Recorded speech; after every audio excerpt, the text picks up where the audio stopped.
Boa tarde, pessoal. Vamos iniciar mais uma atividade aqui no Palco Work Life Goiás. Agora, um painel.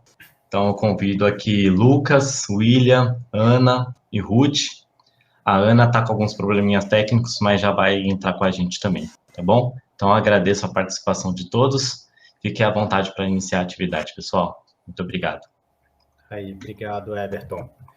Gente, boa tarde a todos. Eu quero desejar umas boas-vindas a todos à Campus Party. Para quem não me conhece, meu nome é Lucas Ramalho. Eu estou como coordenador da Eni Impacto, talvez vocês conheçam, que significa a Estratégia Nacional de Investimentos e Negócios de Impacto, né? Que é uma articulação de 16 órgãos de governo e 10 organizações da sociedade civil e da iniciativa privada, que tem o objetivo de melhorar o ecossistema de impacto brasileiro, né? Hoje eu serei o mediador dessa nossa conversa e eu espero que dentro das circunstâncias, dentro dos limites que a gente está vivendo, todos estejam bem e com saúde, né? Eu acho que não dá para a gente iniciar nenhuma fala pública no atual contexto sem antes a gente iniciar expressando a nossa solidariedade a todas as pessoas que perderam familiares, a todas as pessoas que perderam amigos, conhecidos, por causa dessa doença, né? Então, por isso eu quero deixar aqui meus sentimentos a esse período lastimável pela qual passa a humanidade, em especial o Brasil, né? Ainda bem que, ao menos, a gente tem o Sistema Único de Saúde, né? Viva a saúde como direito de todos e como dever do Estado, né? E acho que eu falei do Estado aqui porque é sobre esse Estado que a gente vai conversar nessa próxima hora, né? Qual que é o papel do Estado na promoção do apoio aos negócios de impacto, né? Para isso, a gente convidou um time incrível para estar aqui conosco, pessoas que têm feito um trabalho maravilhoso nessa área. Aqui está conosco, por exemplo, a professora Ruth Mello, que é uma grande liderança acadêmica e política do Rio de Janeiro. Ela é professora de empreendimentos sociais na PUC Rio, é uma liderança do movimento Rio de Impacto. Ela articula projetos de lei... Desculpa, o telefone tocando. Ela articula projetos de lei na Assembleia Legislativa do Estado e atualmente tem assessorado o presidente da FAPERJ, o Maurício, na Fundação de Apoio à Pesquisa do Estado, que está fazendo umas grandes novidades nessa área de impacto, né? Temos aqui conosco também o William Saab, né, que é um quadraço do BNDES, ele esteve envolvido em grandes programas do banco, né? Eu acho que eu conheço o William desde 2013, no mínimo.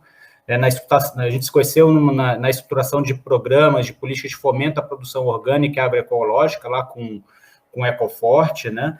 E atualmente o William é o representante do BNDES na Eni Impacto e é uma pessoa-chave na estruturação de propostas para esse setor de impacto, né? Tudo que passa pelo BNDES nessa parte de impacto, o William está envolvido, então ele está na coordenação do programa BNDES Garagem, está ajudando a estruturar um fundo de impacto, entre outras novidades que ele vai poder falar um pouco conosco aqui hoje.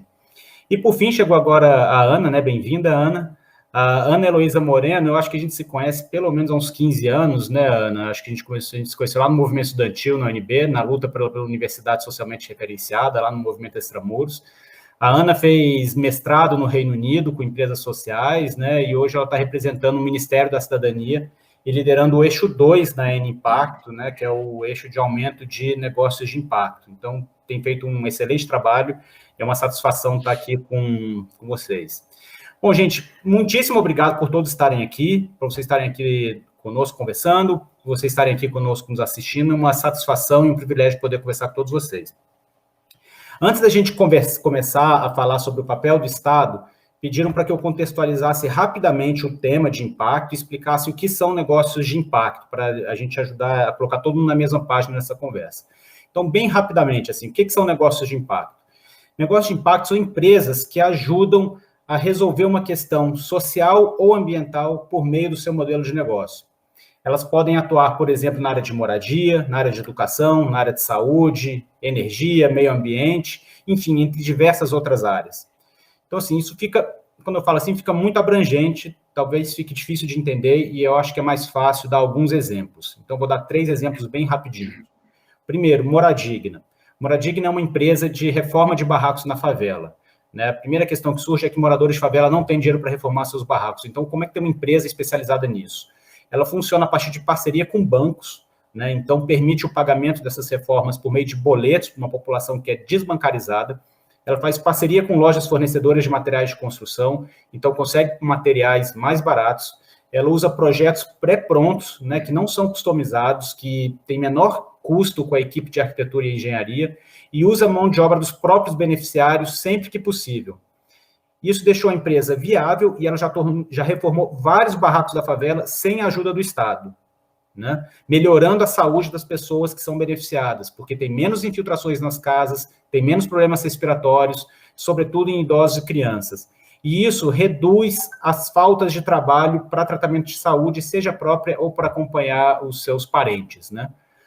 Um outro exemplo, Save Lives, é uma empresa que usa data science e inteligência artificial para monitorar os estoques de sangue nos bancos de sangue e convocar em tempo real os doadores de sangue, né? Isso reduz a escassez de sangue e as consequências pela falta de sangue, né? Reduzindo mortes e outros problemas. Mais um exemplo para terminar. Oliplanet. A Oliplanet é uma empresa que promove educação ambiental e coleta de óleo de cozinha nas residências, em parceria com as escolas, e reduz com isso o custo de tratamento de esgoto e melhorando a qualidade ambiental. Essa empresa já despoluiu milhares de litros de água e tem um trabalho fantástico, assim. Só mais um quarto que me surgiu à cabeça aqui, que foi citado aqui pela apresentadora que nos antecedeu.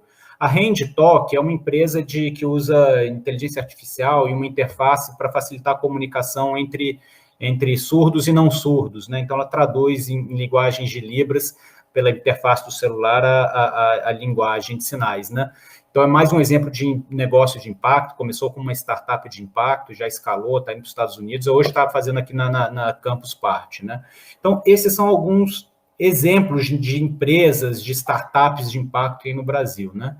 E por que é importante que o Estado se mobilize nesse tema e é importante para a gente estar aqui todos nós reunidos agora? A atuação das empresas de impacto, ela diminui a demanda por recursos públicos nas políticas sociais e ambientais. E eu acho que os nossos governantes, eles deveriam prestar atenção a esse tema, né?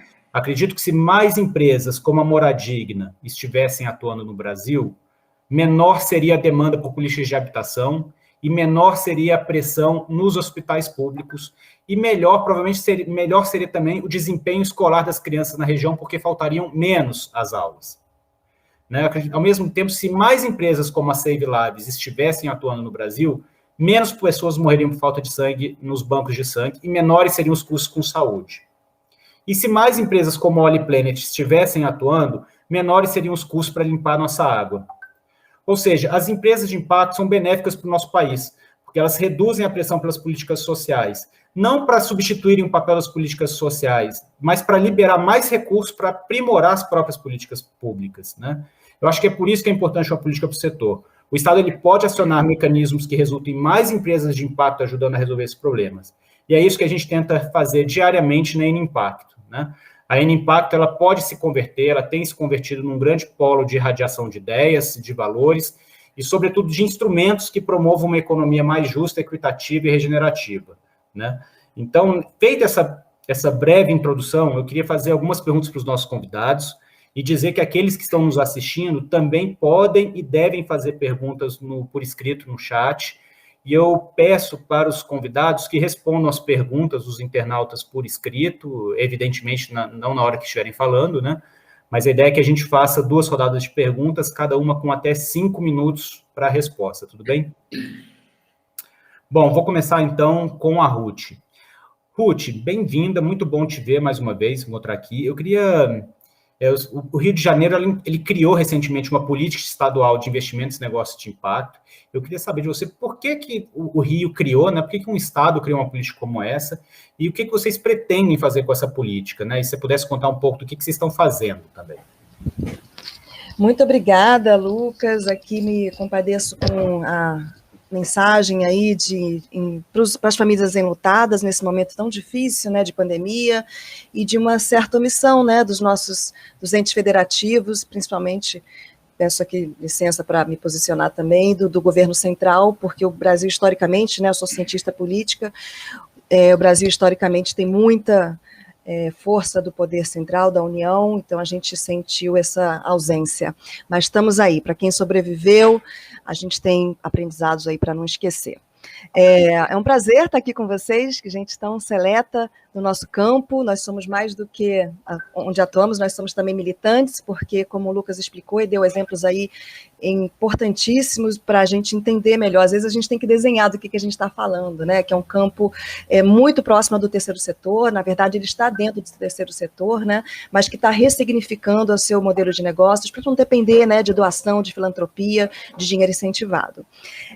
Sobre a lei, né? Eu militei também no campo da economia solidária, e tal qual a economia solidária e todos os agentes do terceiro setor de modo geral, quando a gente tem a legitimidade de ter uma legislação, né, que nos reconheça, a gente tem política pública para nosso favor, e trata-se de uma temática, né, de agentes econômicos que estão ressignificando, né, a questão social, o enfrentamento da questão social de modo assertivo, de modo experimental, de modo laboratorial, mas o tempo todo o propósito acima de tudo e para além da remuneração financeira, da lucratividade, né? Disso que a gente está falando de novas organizações para esse porvir, né? Que a gente está forjando aqui, novos melhores por vir. Hoje a gente, aqui dia 23 de julho, inauguramos as Olimpíadas lá em Tóquio, né?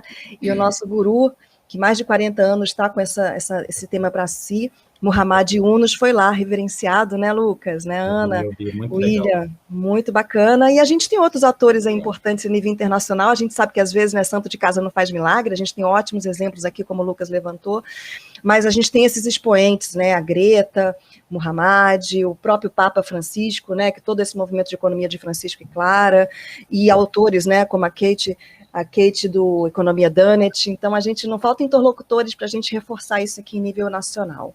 E no Rio de Janeiro a gente não queria ficar para trás, a gente foi o segundo estado da nação, essa nação que muito nos orgulha, que já tem uma lei, né, em favor dos negócios de impacto e das finanças sociais. A gente aí pegou carona, né, se retroalimentou de energia e da sapiência que a Inimpacto tem com seus grupos de trabalho, e especialmente aqui, não exatamente esse grupo de trabalho, Ana Moreno, mas da sua colega, né, da Raquel Caran, que nos ajudou aqui no GT jurídico da Inimpacto. Então a gente se espelhou na orientação e fomos muito bem acolhidos pela Assembleia Legislativa, né. A gente, na verdade, já tem uns 7, 8 anos que a gente tem um órgão, né, tem um movimento, tem uma rede muito forte fluminense de apoio aos negócios de impacto. A gente se chama Rio de Impacto, tem até quem quiser fazer aí, procurar a gente nas redes sociais, estamos em todas as redes sociais, temos um podcast, mas o fato é que a gente já vinha há uns 7, 8 anos com essa pauta, claro, né, o Sebrae Rio, esse tema é muito importante também para o Sebrae, o Sebrae Rio inspirou também a política nacional do Sebrae, né, para outros territórios no Brasil, e a gente tem aqui essa energia da equipe do Sebrae para ajudar a gente. Então, o Sebrae nos provocou, que também faz parte do Impacto, a gente chegou junto e em menos de um mês a gente conseguiu aprovar nossa lei, com 3 assinaturas e com um corpo de legislativo nos apoiando. Então, a lei nossa é a número 8.571, de 2019, assinada formalmente com a autoria do presidente, o então presidente da Alerj, o André Siciliano, do PP, o Renan Ferreirinha, do PSB, e a Mônica Francisco, do PSOL. A gente participou ativamente da escrita, da tramitação, e estamos ajudando agora na regulamentação, que não é fácil, quando chega nessa fase é um pouco mais na retranca, né? Mas estamos aprendendo aí, o setor público às vezes nos afasta, mas a gente enfrenta, a gente não aceita não, uma inércia administrativa, então a gente é também intraempreendedor, como vocês também, como o Lucas aqui também representa um gestor público intraempreendedor e com essa motivação aqui para o nosso campo. Acho que eu já esgotei, termino aqui e a gente continua. Não, perfeito. Depois eu quero que você conte aquela que estão fazendo com o edital da FAPERJ, colocando dinheiro para as startups de impacto. Acho que essa é uma notícia bem importante para compartilhar com aqueles que estão nos assistindo. Mas vamos deixar isso para a segunda rodada de perguntas. Ana, eu queria fazer uma pergunta para você agora, bem-vinda, né? Você está aqui representando o Ministério da Cidadania, né, que é uma pasta super importante, né, uma pasta que é responsável pelo Bolsa Família, é responsável pelo pagamento do auxílio emergencial, né? E vocês estão agora trabalhando com negócios de impacto, né? Eu queria que você discorresse um pouco isso. Por que vocês estão trabalhando agora com negócio de impacto, né? qual que é a relação entre empreendedorismo de impacto e as questões sociais que são trabalhadas pelo Ministério? Primeiro, eu queria agradecer o convite e dizer que eu estou muito feliz de fazer parte dessa mesa com você, Ruth, com o William, com o Lucas. Para mim é um grande orgulho mesmo fazer parte do movimento dos negócios de impacto social e representando o Ministério, que está cada vez mais ativo nessa agenda. E aí, Lucas, é muito interessante, porque dentro da missão institucional da Secretaria Nacional de Inclusão Social e Produtiva, os negócios sociais fazem parte da nossa estratégia também. Também é parte da nossa missão institucional estimular o empreendedorismo e a empregabilidade via estímulo aos negócios sociais. Então, como qualquer outro negócio, se gera renda, se gera emprego, e se gera inclusão produtiva e social por meio dos negócios sociais também. E aí faz muito mais sentido que a gente estimule a inclusão no mundo do trabalho via negócios sociais, até mesmo do que qualquer outro tipo de negócio, já que é um negócio que tem como objetivo proteger o meio ambiente, gerar resultados positivos, minimizar externalidades negativas.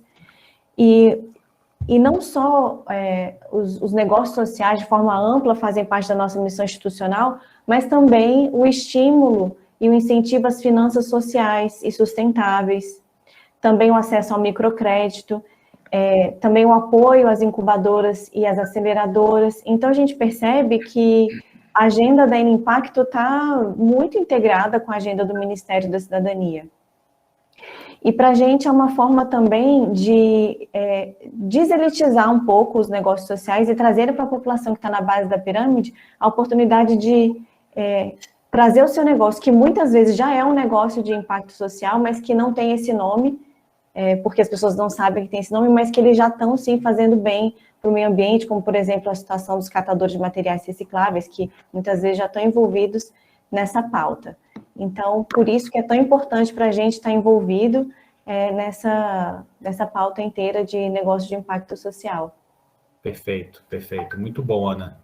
Aquela história de dar o peixe, ensinar a pescar também, né? E colocar o empreendedorismo, e em especial o empreendedorismo de impacto, né? Para a população da base da pirâmide que está escrito no cadastro único, né? Acho que tem todo sentido mesmo.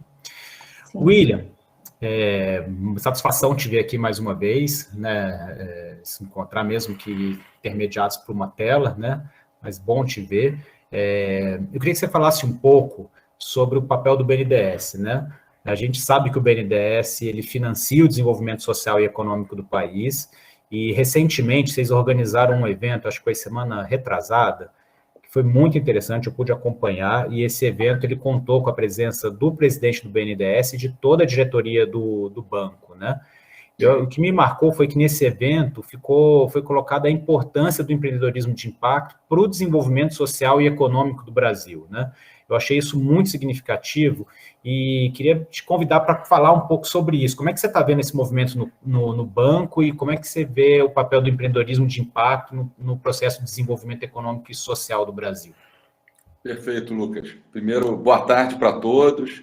Antes de mais nada, eu também queria prestar solidariedade, né, às famílias que tiveram, enfim, seus entes queridos, infelizmente, vitimados aí pela pandemia, né, de Covid-19. Então, eu presto aqui minha solidariedade antes de mais nada. E queria agradecer aí para essa mesa seleta, né, Lucas, Ruth, Ana. Eu acho que realmente a gente está aqui envolto aí num tema tão instigante, que é a temática de impacto. E também agradecer aí pelo honroso convite da Campus Party Goiás, né, para esse evento tão importante. Bem, eu acho, para a gente falar dessa semana, Lucas, claro que eu teria que contextualizar, né? Eu vou tentar rapidamente, aí, nesse pouco tempo, contextualizar. A gente realizou no BNDES realmente o que a gente chamou de Semana de Impacto nesse período de 5 a 9 de julho agora desse ano, né? E para a gente falar de Semana de Impacto, eu acho que é bom sempre a gente falar algo que contextualiza o porquê dessa semana. O BNDES é um banco de desenvolvimento. E quando a gente trata dos negócios de impacto, a gente está tratando, na verdade, de negócios que vão trazer soluções parciais ou completas, né, no âmbito social, ambiental, para aqueles problemas exatamente dessa mesma temática. Ou seja, a gente está falando, na prática, de desenvolvimento.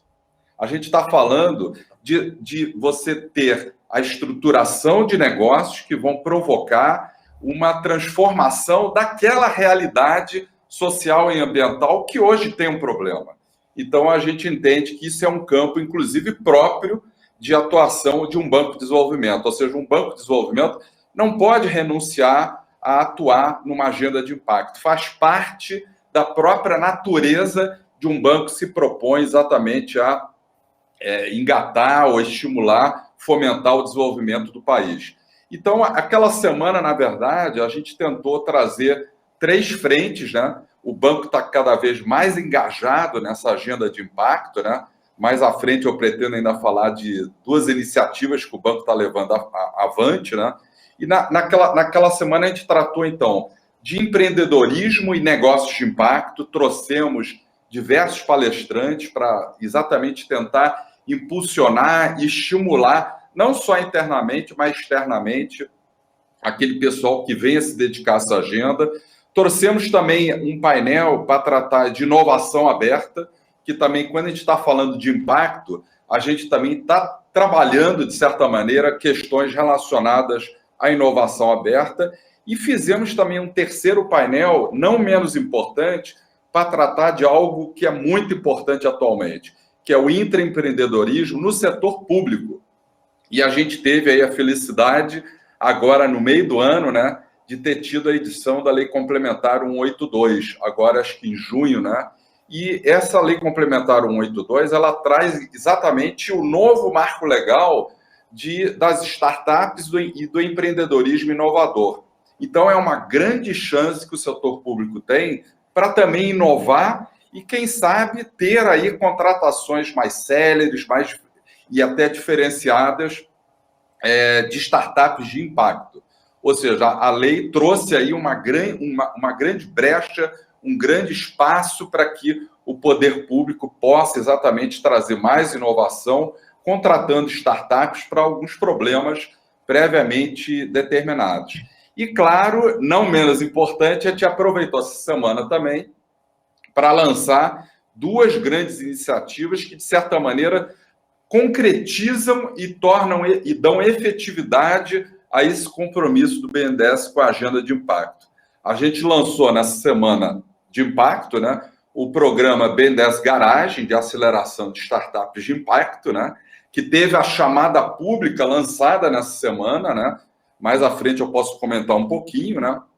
A gente tem um consórcio que foi contratado, um consórcio de aceleradoras que foi contratado pelo BNDES, Artemisia, Wire e Liga, né? Que vai tocar o programa e, de certa maneira, é um programa que está conectado a um dos eixos estratégicos da Inimpacto, que é o fortalecimento dos dinamizadores de impacto, né?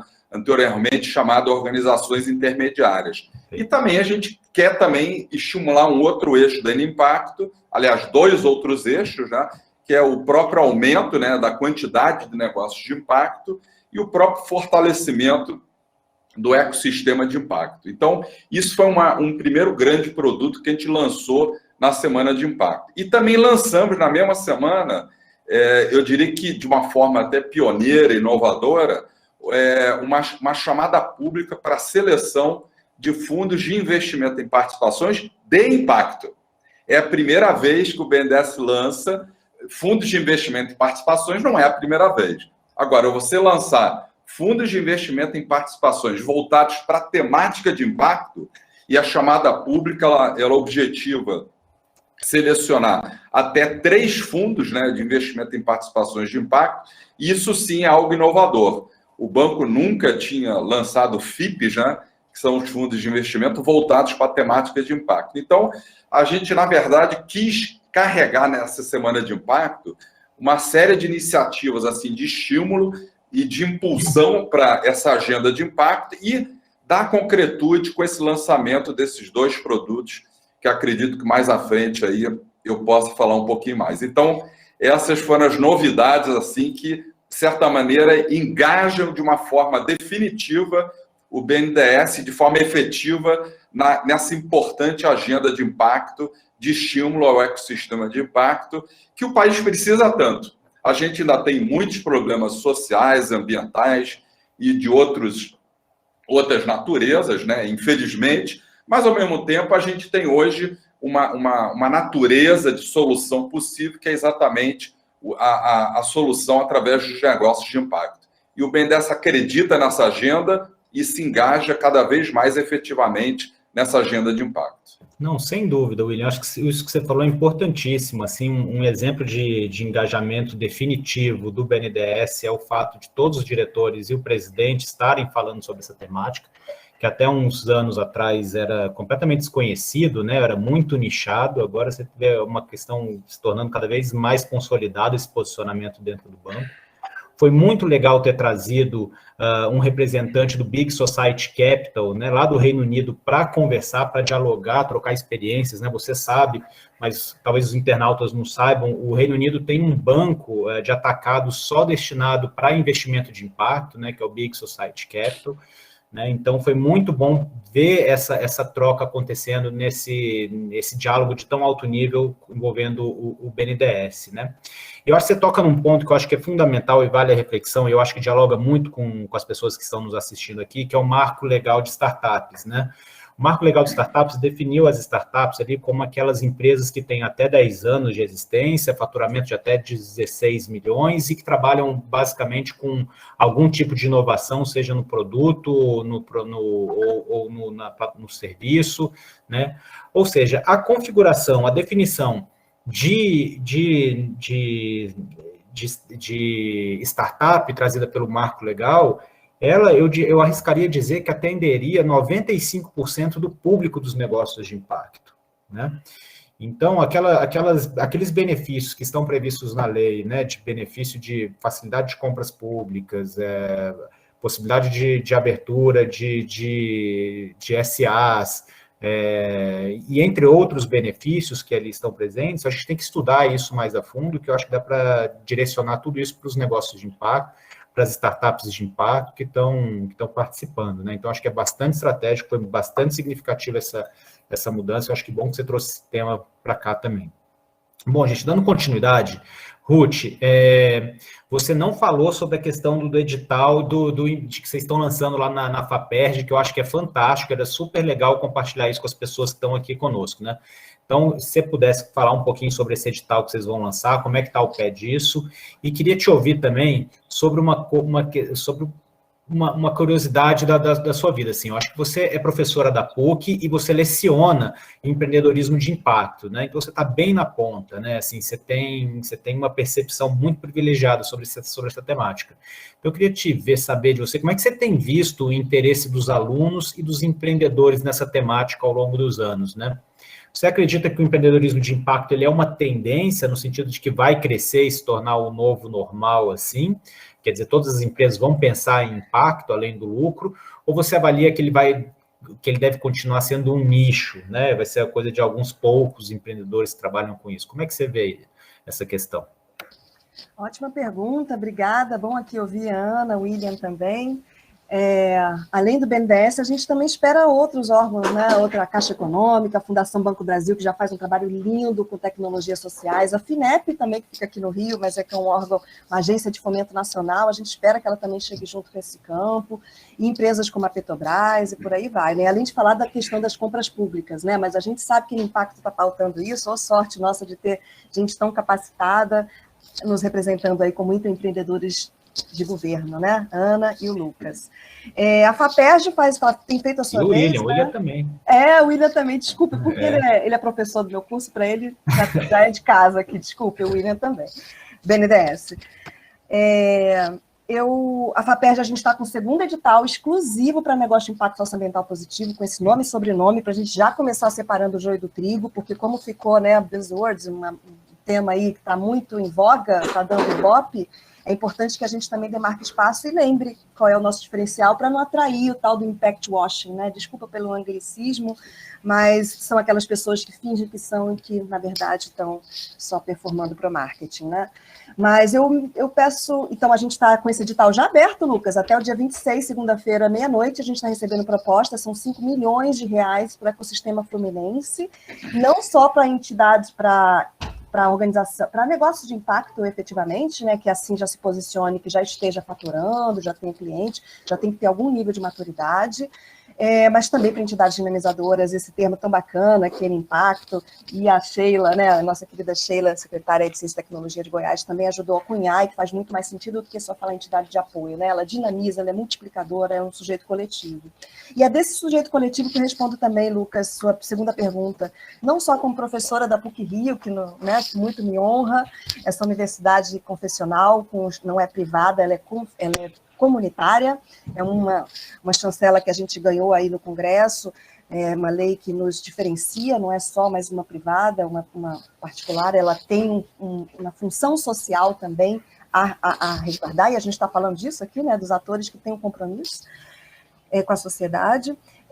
E aí, falando desse campo, eu peço licença aqui para falar como conselheira da Rede Academia ICE, por exemplo. Lá nós somos quase 200 universitários, professores universitários de todo o Brasil, representados em todas as regiões do Brasil, as 5 regiões, a gente tem professor de rede pública, privada e comunitária, e a gente tem visto que é algo que cada vez mais está muito afinado com o propósito de vida, né? A intenção que esses jovens que nasceram depois do Muro de Berlim, da queda do Muro de Berlim, eles trazem e nos oxigenam de energia, né? Então, eu tenho visto que esses universitários, que são uma elite intelectual, que conseguem, né, só 10% dos que começam com 6, 7, 8 anos na escola, conseguem alcançar o ensino universitário, que é o que efetivamente abre horizonte para a carreira dele, para a vida deles, para desempenhar plenamente a capacidade cognitiva que Deus nos deu. E, dito isso, eu tenho sim, eu sou suspeita para falar, Lucas e queridos colegas, mas eu acho que é algo que chegou para ficar. Começa como nicho, sim, mas eu acredito na humanidade e a gente veio para ressignificar as organizações, tanto governos, quanto empresas com fins de lucro, quanto o terceiro setor, com esse lugarzinho ao sol que a gente está abrindo para o nosso campo, né? Mais do que nunca, os nossos alunos, né, do ensino universitário, eles não querem trabalhar para alguém sem fazer sentido, eles também querem se autoempregar, ter a possibilidade de fazer também a diferença, o que os motiva, o que endereça energia, o que faz eles acordarem com vontade de botar a mão na massa, né? Então, eu acredito sim, acredito nesses sujeitos coletivos, nas organizações coletivas. É muito difícil ter um processo democrático de tomar decisão, mas eu também vejo isso como algo que a economia solidária nos trouxe, nos brindou, e a gente se retroalimenta de uma série de fenômenos sociais, né? Economia circular, economia regenerativa, tão importante para um país que tem como a Amazônia aqui dentro, né? Como essa grande potência de bioenergia, de bioconhecimento, que a gente está pouco anos-luz de descobrir a potência, né? Mas encerro por aqui, estou aqui à disposição, acho que eu falei demais, o professor vai falando, acho que deve ter acabado. Não, você falou coisas super bonitas e legais, Ruth, eu acho que eu penso igualmente, eu compartilho do seu otimismo, né? Quando a gente olha a história da humanidade, assim, como que a gente conviveu com a escravidão durante tantos anos, né? Milênios de anos, e a gente se envergonha desse passado, né? Que é bem recente, que a gente não admite mais esse tipo de relação de trabalho, né? A gente ainda tem um mundo muito desigual, né, que está colocando em xeque a própria sobrevivência do planeta, né? A gente está vendo bilionários indo passear de foguete, enquanto a pandemia está acontecendo aqui, um monte de problema acontecendo, né? Então, assim, eu acho que assim como a gente se envergonha do passado escravocrata, né? Como é que a gente fica assim indignado com esse passado escravocrata? Eu acho que a gente vai começar a não aceitar também esse nível de desigualdade, assim, não é aceitável que num padrão de desenvolvimento civilizatório que a gente conviva com esses níveis de desigualdade tão grandes, assim, né?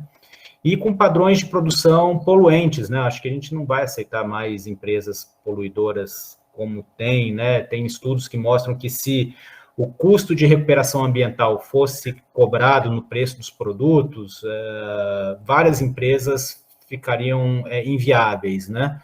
Então, a gente precisa mudar a forma como se produz os bens e os serviços, como se consomem esses bens e serviços. Isso passa por menos desigualdade, passa necessariamente por mais sustentabilidade ambiental, né? Eu acho que nesse sentido tende a ser tendência, eu acho que você lembra essa questão geracional, eu acho que tem tudo a ver.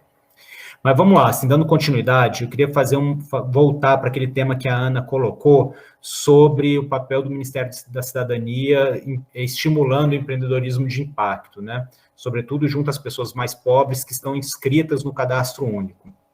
Né? Ana, se você pudesse me falar um pouco sobre os desafios de estimular o empreendedorismo nessa camada social, né? Quer dizer, que passa por tantas dificuldades, assim, como é que vocês pretendem endereçar esse problema, assim, né?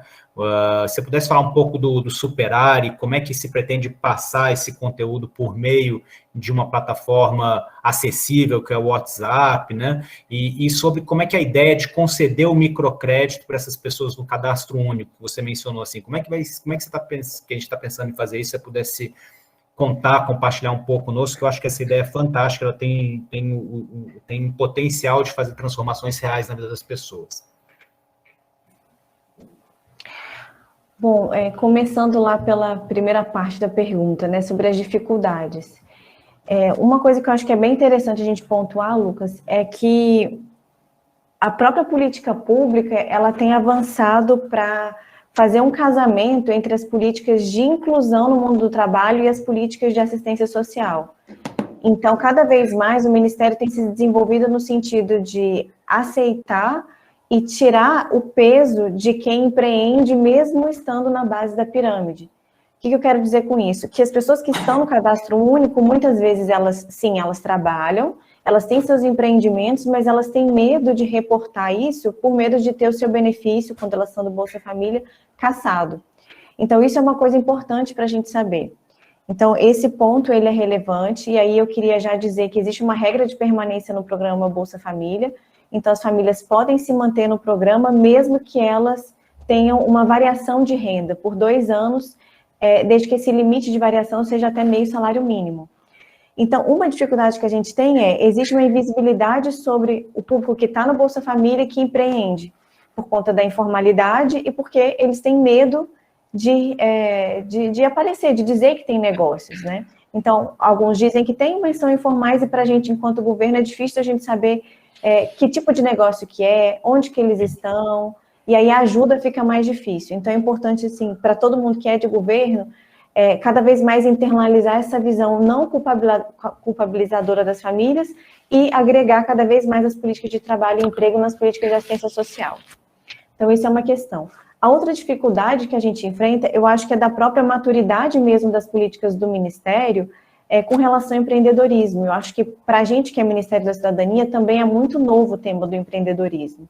Acho que vocês, o Ministério da Economia, são mais avançados nisso, e talvez outros ministérios, né?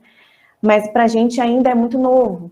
Então, a gente precisa partir de uma qualificação daqui de cima e também levar isso para todos os estados da federação. Então, a gente precisa ir multiplicando para todo mundo que é da base da política social, que está tudo bem trabalhar com empregabilidade e com empreendedorismo, e que não é só do ponto de vista da assistência social. Então, isso é uma coisa. Agora, outra dificuldade é sobre o próprio público.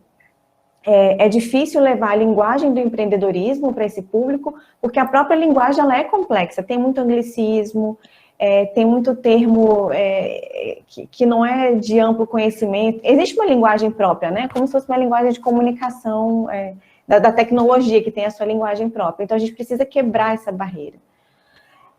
E a outra dificuldade é chegar no público como um todo. Então, como qualquer política pública que tem dificuldade em ter capilaridade, essa também é uma dificuldade. Como levar o empreendedorismo e o empreendedorismo do ponto de vista dos negócios sociais para toda a população de forma massificada. E aí que entra o Superare. Se uma dificuldade é conseguir que os nossos trabalhadores, a política social, entendam sobre empreendedorismo, isso é uma dificuldade que o Superare vem enfrentar, porque tem uma solução para isso. A outra dificuldade, que é chegar no público-alvo, também essa dificuldade é quebrada com o Superare, porque é um programa online. E o que é o Superare, né, afinal de contas? É um programa que foi criado pelo Sebrae e nos convidou, né, tanto a Impacto como, e aí via Ministério da Economia e o Ministério da Cidadania, para que nós sejamos parceiros do Sebrae nesse programa, que é um programa de empreendedorismo curto e que visa acessar qualquer pessoa, e aí com uma linguagem simplificada, online, usando o WhatsApp, né? Então, mais do que online, né? Usando um meio de comunicação que hoje é o mais simples para todo mundo, com uma grande novidade, além de trazer curso na primeira fase dessa trilha, que a gente fala que é a trilha Superare, na segunda fase tem acesso à mentoria e a mentores que foram qualificados pelo Sebrae. Então, imagina o potencial de um programa que pode ser muito escalável, porque ele é online e com pessoas que já são qualificadas, que já passaram por programas do Sebrae de qualificação, mas que a gente também tem como objetivo qualificar trabalhadores da política social para serem mentores, então que o Sebrae já se comprometeu a, no futuro, fazer a qualificação de outros trabalhadores, né? Então a gente pode expandir a rede de mentores. E a gente está muito animado com isso, muito animado com esse programa. São 8 cursos que são disponibilizados para a população, de 2 horas, no total 16 horas. A pessoa tem até um mês para fazer essa parte que é de curso, e depois ela tem acesso à mentoria, até 3 mentorias, com um mentor exclusivo para o negócio dela. Então, é como se fosse um programa de pré-aceleração, digamos assim. E a gente imagina, como parte também da nossa missão institucional, que é acesso a microcrédito, a fazer com que parte dessa trilha, se a primeira parte é qualificação, a segunda é mentoria, a terceira poderia ser acesso a crédito. E acesso a microcrédito é parte, então, da nossa missão institucional também, não ofertando o microcrédito de forma direta, né, não é o papel do Ministério da Cidadania, mas fomentando, simplificando o acesso e mobilizando todos os outros parceiros, bancos, enfim, e organizações da sociedade civil que também ofertam microcrédito, para ofertar o microcrédito. Então, a gente imagina que a gente pode fazer como se fosse uma pré-seleção, né, das pessoas que passaram pelo Superare, e disponibilizar essa base de dados, caso a pessoa permita que seu nome seja usado, para os parceiros que querem oferecer microcrédito. Então, seria um casamento que a gente acha que é perfeito, porque a pessoa tem uma ideia, começa essa ideia e, no final, vislumbra a possibilidade de ter acesso a esse crédito. E, Lucas, o Progredir é parte das ações da Secretaria Nacional de Inclusão Social e Produtiva, que é uma plataforma, e um dos objetivos do Progredir é qualificação profissional e facilitar acesso a crédito. Então, como vocês podem ver, está tudo muito casado, todas as iniciativas muito casadas, e a gente conta com a participação aí dos interessados da Campus Party e também participar do Superare. Perfeito, Ana. E a semana que vem a gente tem uma reunião com o Banco do Nordeste, né, para a gente desenhar aí como é que seria esse processo do microcrédito, né? A gente vai apresentar a proposta do Superare, apresentar em impacto. A superintendente do Banco do Nordeste ficou bastante entusiasmada com a proposta, né? E a ideia é a gente fazer um teste, um piloto, e conceder o microcrédito para um conjunto de beneficiários do Superare, né, que vão fazer o curso, né? E aí a gente poder avaliar como que essas pessoas se saíram depois do microcrédito. Alguns vão pagar, alguns vão ficar no break-even, alguns vão ficar inadimplentes, outros não vão conseguir acessar o microcrédito, mas de posse desses dados, a gente vai poder avaliar o potencial de escalar isso para o país inteiro, né? E que legal seria se a gente começasse a fornecer esse conteúdo para um conjunto muito maior, né? Quando a gente fala em beneficiários, a gente está falando de casa dos milhares de pessoas, né? E concedendo microcrédito ao final, o potencial de transformação que tem nesse processo, né? William, a gente está chegando no final da nossa conversa, mas eu acho que foi bom te deixar por último, porque você tem uma notícia muito boa. Você falou dessa questão do fundo de impacto, você não falou do volume desse recurso, né? É um fundo de 800 milhões de reais para estimular o impacto social e ambiental das empresas, né? Um volume de recursos que mexe ponteiro, é muito dinheiro, né? Eu acho que é um primeiro passo. Então, eu queria que você pudesse falar um pouco, assim, sobre a importância dessa medida, assim, destacando o que representa essa medida, principalmente em relação ao volume de recursos que está sendo anunciado pelo BNDES. Não, perfeito, Lucas. É sempre bom contextualizar, né? É interessante comentar que o Plano Plurianual da União, 2020-2023, ele prevê lá expressamente o fomento a negócios de impacto socioambiental. Então, já está lá no PPA da União. Uma outra questão também importante é a própria Enimpacto.